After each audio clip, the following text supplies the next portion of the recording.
క్రైస్తవులు మేకప్ వేసుకోవచ్చా? మనలో చాలామంది స్పెషల్గా గర్ల్స్ ఈ ప్రశ్న అడుగుతారు. నేను మేకప్ వేసుకుంటే దేవుడు నన్ను తప్పు పడతాడా, లేక అది పాపమా? Let's find out. మేకప్ అనేది ఒక టూల్ మాత్రమే. మన కళ్ళు, ముఖం, బ్యూటీని హైలైట్ చేయడానికి మనం వాడతాం. అదేవిధంగా దుస్తులు వేసుకోవడం, హెయిర్ స్టైల్ పెట్టుకోవడం లాంటిదే. బైబిల్ ఎక్కడా మేకప్ వేసుకోవద్దు అని చెప్పలేదు, కానీ ఒక వార్నింగ్ ఇస్తుంది. బయటి అందం కాదు, లోపలి హృదయ అందం ముఖ్యమని. 1 పేతురు 3:4 మనం చూడవచ్చు. అంటే మేకప్ వేసుకోవడం తప్పు కాదు, కానీ అది మన ఐడెంటిటీ లేదా వాల్యూ కాదని గుర్తుంచుకోవాలి. ఎక్కువగా మేకప్ వేసుకొని ఫేక్గా యాక్ట్ చేస్తే అది ప్రైడ్ లేదా ఇతరులను ఇంప్రెస్ చేయడం అవుతుంది. కానీ క్లీన్గా, డీసెంట్గా లుక్ చేయడానికి యూజ్ చేస్తే అది పాపం కాదు. జస్ట్ లైక్ మీరు మీ హెయిర్ కోమ్ చేసుకుంటారు, పెర్ఫ్యూమ్ వేసుకుంటారు, అదేవిధంగా స్మాల్ అమౌంట్ ఆఫ్ మేకప్ కూడా ఓకే.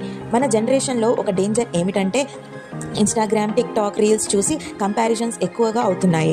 ఆమెలా అందంగా లేనివాడిని, నేను వాల్యూ లేనివాడిని అనే ఫీలింగ్ రావచ్చు. But remember, true beauty is God created you unique.